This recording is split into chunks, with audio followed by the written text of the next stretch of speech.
Hello students, so today we are going to start our new exercise which is exercise 3.4 and this exercise based on the elimination method. अब elimination method क्या होता है आज आपको बताएंगे। elimination method को use करने के लिए आज इस मेथड की बहुत अच्छे से प्रैक्टिस कीजिएगा क्योंकि इन फ्यूचर आपको यही मेथड यूज करना है। Got my point? In future two equation in two variables को सॉल्व करने के लिए आप अगर यही मेथड यूज करेंगे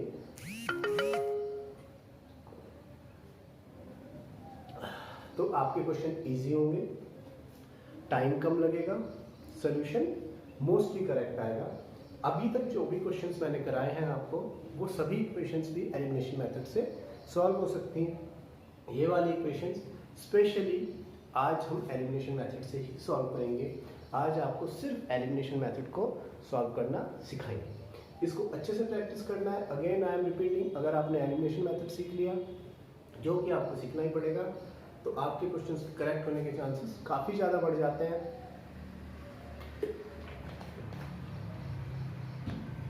सॉरी, अगर आप एलिमिनेशन मेथड के बजाय other two method, substitution method और ग्राफिकल मेथड को यूज़ करते हैं तो हो सकता है कि तो मेथड जो है तो काफ़ी जगहों पर तो टाइम कंज्यूमिंग हो जाते हैं। कहीं पर एग्जाम प्रेशर में उनको करना, अभी मैंने कॉपीज चेक की है तो कई जगह पर बच्चों ने सब्स्टिट्यूशन मेथड का यूज़ किया और क्वेश्चन इतना लंबा हो गया कि क्वेश्चन के बाद उनका आंसर करेक्ट नहीं आ पाया। तो मैं आपको बताता हूँ, आप अच्छे से एलिमिनेशन मेथड को सॉल्व करना सीखिए और इसी मेथड को इन फ्यूचर जब भी कोई क्वेश्चन करें तो मोस्ट प्रेफरेबली इसी मेथड को यूज़ कीजिए। Okay, so we are on exercise 3.4 and our question number 1. In our question number 1, we have first question: x plus y is equal to 5.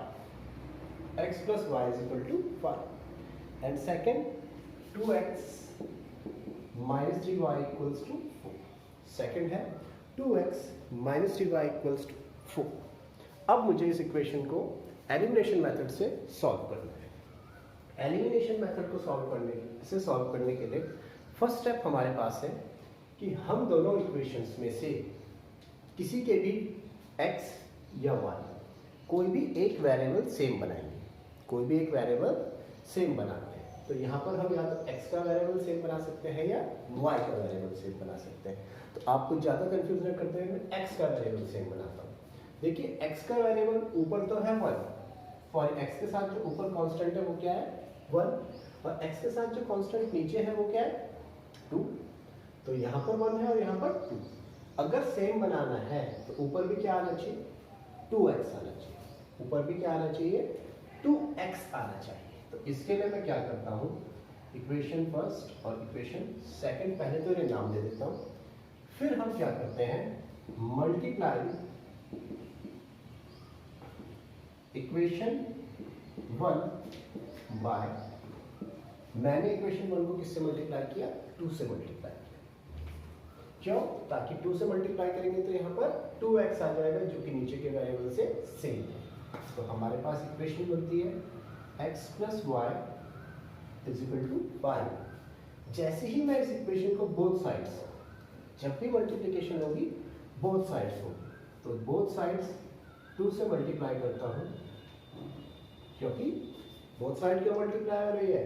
क्योंकि यहीं से मैथमेटिक्स का बेसिक रूल चल सकता है। वो क्या है, ये इक्वालिटी इक्वेशन है। तो दोनों तरफ इक्वल में 2 से मल्टीप्लाई किया तो यहाँ 2 से 2 क्या हो जाएगा कैंसिल।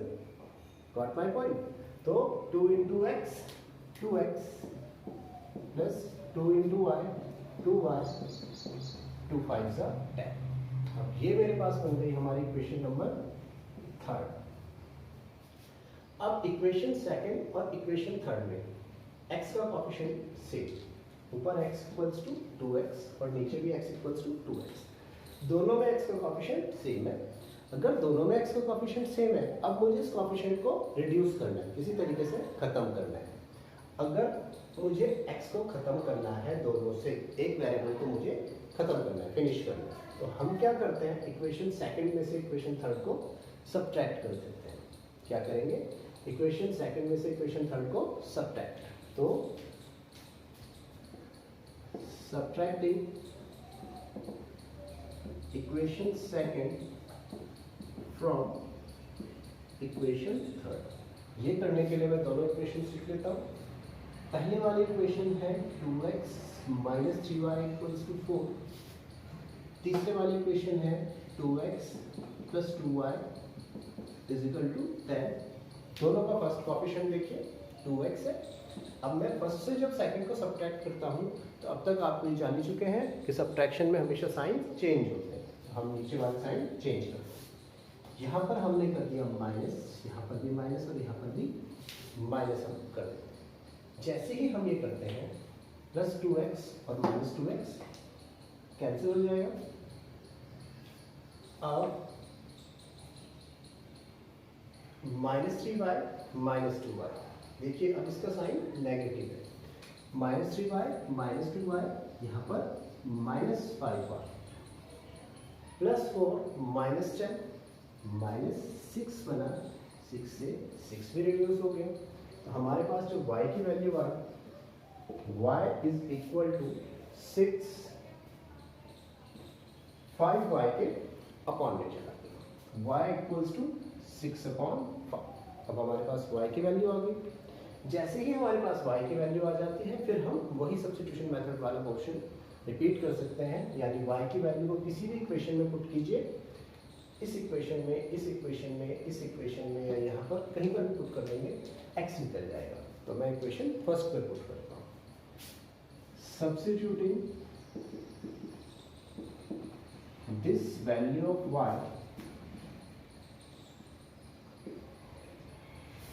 In equation first. इसे हम कहाँ सब्स्टिट्यूट कर रहे हैं? इक्वेशन फर्स्ट में सब्स्टिट्यूट कर रहे हैं। हमारे पास इक्वेशन फर्स्ट है x plus y equals to 5। Equation first क्या है? x plus y equals to 5। अब y की जगह हमने रखा 6 upon 5 equals to 5। x will be 5 plus 6 by 5 other side गया, ये बना माइनस का 6 अपॉन 5, x इक्वल्स टू 5। अब देखिए अगर आपको ऐसे क्वेश्चंस में प्रॉब्लम होती है जहाँ पर एक के अपॉन में 1 है और दूसरे के अपॉन में कोई नंबर, तो डायरेक्ट इसे कीजिएगा। कैसे? 5 इंटू 5 25, बीच का साइन वही माइनस 6 अपॉन 5। x की वैल्यू आएगी 19 अपॉन 5। अब हमारे पास दो वैल्यूज आ गई हैं, x is equal to 19 upon 5 and y is equal to 6 upon 5। ये दो वैल्यूज आ गई। ये वाला जो मेथड है, इस मेथड को हम एलिमिनेशन मेथड के नाम से बताते हैं। अब इसी में एक क्वेश्चन से ये इतना क्लियर नहीं होगा, तो मैं आपको सेकंड क्वेश्चन भी आपको करके बताता हूँ। इसका सेकंड क्वेश्चन तो आप खुद भी ट्राई कर सकते हैं, मैं इसका आपको चलिए थर्ड क्वेश्चन बताता हूँ। थर्ड एंड फोर्थ क्वेश्चन दोनों आपको बताएंगे। तो थर्ड क्वेश्चन में हमारे पास जो है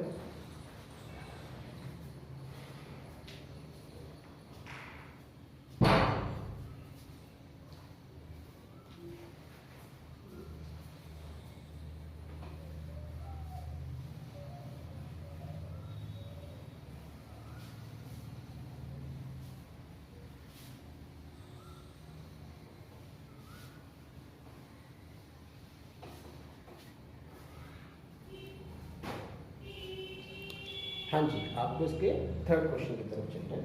तो थर्ड क्वेश्चन में हमें दिया है 3x minus 5y minus 4 equals to 0। Third question है 3x minus 5y minus 4 equals to 0। क्या है हमारे पास? 3x minus 5y minus 4 equals to 0। And next question, next is equal to 9x is equal to 2y plus 7। अब students ये जो equations है काफ़ी ट्रिकी है, बोर्ड एग्जाम में ऐसे क्वेश्चन काफ़ी आते हैं। देखिए सबसे पहले तो मुझे इन्हें स्टैंडर्ड फॉर्म में लिखना है। स्टैंडर्ड फॉर्म क्या होती है? ax plus B Y plus C equals to 0। ax plus B Y plus C equals to 0, यानी दोनों वेरिएबल भी एक तरफ और ax plus B Y plus C equals to 0। दोनों वेरिएबल्स भी एक तरफ होगा, नंबर भी एक तरफ होगा। लेकिन एलिमिनेशन मेथड से सॉल्व करने के लिए आपको तीनों को एक तरफ करने की जरूरत नहीं है, दोनों वेरिएबल एक तरफ कीजिए और कांस्टेंट दूसरी तरफ कीजिए। क्या करना है, दोनों वेरिएबल एक तरफ और कांस्टेंट दूसरी तरफ। इट मींस और हम क्या करते हैं, दोनों वेरिएबल x और y, इसका मतलब ये दोनों के दोनों एक साइड 3x माइनस 5y और कांस्टेंट को ले जाते हैं इक्वल्स टू के दूसरी साइड। जैसे ही हम दूसरी साइड जाएंगे साइन चेंज हो जाएगा, ये बना 4। इसे हम मार्क करेंगे अपनी इक्वेशन नंबर फर्स्ट। क्या मार्क कर देंगे हम इसे अपनी इक्वेशन नंबर फर्स्ट मार्क कर देंगे। अब जब हम सेकंड इक्वेशन की तरफ जा रहे हैं, इसमें भी कांस्टेंट एक तरफ और वेरिएबल एक तरफ, तो 9y जो है इसे कांस्टेंट का साथ छोड़कर अपने दोस्त वेरिएबल की तरफ जाना पड़ेगा। It means 9x plus 2y इधर आएगा तो माइनस 2y इक्वल्स टू 7। ये बन गई हमारी इक्वेशन नंबर सेकंड। ये क्या बन गई हमारी इक्वेशन नंबर सेकंड। अब हम दोनों इक्वेशंस को सॉल्व करके वैल्यूज निकाल सकते हैं। अभी देखिए, निकालने को तो मैं फर्स्ट इक्वेशन में अगर 3 से मल्टीप्लाई कर देता हूं तो यहाँ क्या बन जाएगा, 3 3 9, और हम प्रीवियस क्वेश्चन की तरह से सॉल्व कर देंगे। लेकिन इस बार में कुछ आपको अलग बताना चाहते हैं, कुछ नहीं बताना चाहते हैं। इस बार में x की जगह y को सेम बनाता हूँ। y को सेम बनाने के लिए कैसे करेंगे, आप बोलिए सर y तो सेम हो ही नहीं पाएगा, क्योंकि किसी भी इक्वेशन में कुछ भी मल्टीप्लाई करें तो वो सेम नहीं बन पा रहा है, लेकिन ये बनेगा। देखिए कैसे बनेगा, वो भी मैं आपको बता दूंगा। हमने अभी पिछले क्वेश्चन में सिर्फ एक इक्वेशन में मल्टीप्लाई किया। ऐसा जरूरी नहीं है कि हम सिर्फ एक ही इक्वेशन में मल्टीप्लाई करें, हम दो इक्वेशंस में भी इजीली मल्टीप्लाई कर सकते हैं, इससे कोई फर्क नहीं पड़ता। देखिए जरा, इस क्वेश्चन में हम डबल इक्वेशन में मल्टीप्लाई करेंगे। कैसे, थोड़ा लाइटिंग का इशू होता है स्टूडेंट्स, देखिए जरा कैसे हम डबल इक्वेशन से मल्टीप्लाई करते हैं। फर्स्ट इक्वेशन में मल्टीप्लाई करता हूं 2 से, multiply equation first by, first equation को मैंने 2 से मल्टीप्लाई कर दिया and equation second by 5। Equation first को 2 से मल्टीप्लाई कर दिया, सेकंड को 5 से। What we get, equation first, इसे मैं ब्रैकेट में लिख देता हूँ 3x minus 5y equals to 4। अब इसे मैं 2 से मल्टीप्लाई कर देता हूँ। ब्रैकेट में लिखने से हमें ये फिक्स हो जाता है कि दोनों साइड मल्टीप्लाई होगी। सेकंड वाली equation 9x minus 2y is equal to 7, इसे 5 से मल्टीप्लाई कर देते हैं। जब हम इन दोनों को ऐसे मल्टीप्लाई कर रहे हैं तो देखिए रिजल्ट्स क्या है, 3 2 6x, 2 5 10y, 4 2 8। फर्स्ट रिजल्ट तो ये आया। 9 5 45, 5 2 10, 7 5 35, 7 5 35। Got my point. अब देखिए जरा, दोनों के दोनों में y वाला कोएफिशिएंट सेम आ गया, इसका कोएफिशिएंट सेम आ गया, y वाला कोएफिशिएंट सेम है हमारे पास। तो जब y वाला कोएफिशिएंट सेम है, अब अगर मैं दोनों इक्वेशंस को ऐड कर देता हूं, हमें या तो x को हटाना है या y को हटाना है।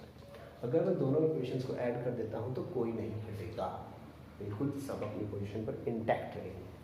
तो हम ऐड करने के बजाय इक्वेशन थर्ड में से इक्वेशन फोर्थ को सब्ट्रैक्ट करते हैं, थर्ड में से फोर्थ को सब्ट्रैक्ट करते हैं। जब हम इक्वेशन को सब्ट्रैक्ट करेंगे थर्ड में से फोर्थ को, negative positive negative, sign change हो जाएंगे। 45 माइनस 36, सॉरी 45 माइनस 6, ये बनेगा 39 और साइन आएगा नेगेटिव, ये हो जाएगा कैंसिल। ठीक है, यहाँ पर भी 35 माइनस 8 बनेगा 27, x will be नेगेटिव से negative cancel, x will B 27/39। अब ये 27/39 ये भी 3 से रिड्यूस हो सकता है, इसे इसकी स्टैंडर्ड फॉर्म में लिख दीजिए 9/13। x की वैल्यू कितनी आ गई 9/13। अब ये x की वैल्यू हम किसी भी इक्वेशन में पुट कर सकते हैं, y निकाल सकते हैं। आपके लिए इजी वो इक्वेशन रहती है जिसमें कांस्टेंट एक तरफ होते हैं और वेरिएबल एक तरफ होते हैं। तो सब्स्टिट्यूटिंग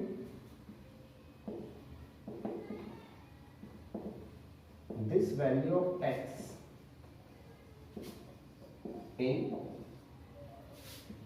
इक्वेशन फर्स्ट में हम इस वैल्यू को जब सब्स्टिट्यूट करेंगे तो हमारे पास इक्वेशन फर्स्ट है 3x minus 5y equals to 4, 3 x की वैल्यू 9/13 बचती, minus 5y equals to 4, 9 3 जा 27/13 minus 5y equals to 4, 27/13 दूसरी साइड चला जाएगा, minus 5y equals to 4 minus 27/13, so minus 5y equals to ये मल्टीप्लाई 13 4 जा 52 minus 27/13 minus 5y equals to 5 2/13, 5 से ये cancel, so value of y will be equal to minus 5/13। Students ये दोनों question अच्छे से प्रैक्टिस कीजिए। आज आपको सिर्फ 2 क्वेश्चन की प्रैक्टिस मैंने कराई है। 3rd क्वेश्चन आपको कल कराएंगे, 4th क्वेश्चन आपको कल कराएंगे। उसके बाद हर क्वेश्चन को इसी मेथड से करते करते जाएंगे तो आपको एनिमेशन मेथड की अच्छी प्रैक्टिस हो जाएगी। Okay students, thank you.